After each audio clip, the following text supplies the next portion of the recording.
video we know about Glulam beam size for 15 foot span. It means the question is what size Glulam beam needed for 15 foot span. First you understand about what is Glulam beam. You know that the full form of Glulam is glue laminated timber. This one is glue laminated timber made by sandwich of multiple layer of thin sheet of wood with adhesive material, and it is used as beam and header in building construction.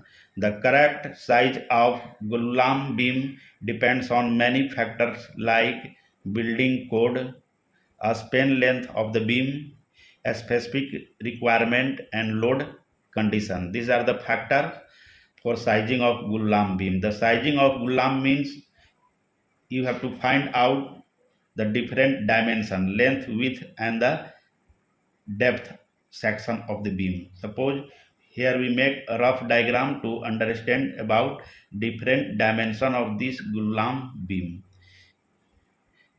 This is a rough diagram to understand about different dimension. This one is the length of Glulam beam, which is given to a span 15 foot, and this is width section of beam you have to find out, and this one is the depth section of beam, this one to calculate it.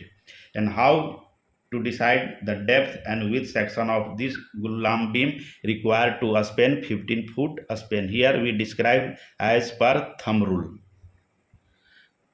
What are the thumb rule for sizing of Glulam beam? Sizing of Glulam beam means you have to find out the depth section of the beam and width section of the beam. The depth section of the beam should be divide the span in inches by 20, and width section of the beam is 1/3 or 1/4 of the depth section of the beam. This is thumb rule for sizing of Glulam beam. Here is the span length is 15 foot. What are the depth should be? The depth should be 15 multiply a span in inches, multiply by 12 and divide this one by 20. This will come 9 inches. This one is the nominal depth section of the beam. And what is the width section of beam? The width of beam is 1/3 of the depth. Just to divide 9 inches by 3, this will come about 3 inches. And the nominal width section of the beam should be 3.5 inches. This one is the nominal width section. And you need something like 3.5 inches width section of the beam, and depth should be 9 inches. This one is the depth. This is correct Glulam beam size required for 15 foot span. As per thumb rule, for a 15 foot span, the size of Glulam beam should be 9 inches deep and 3.5 inches wide. Thank you.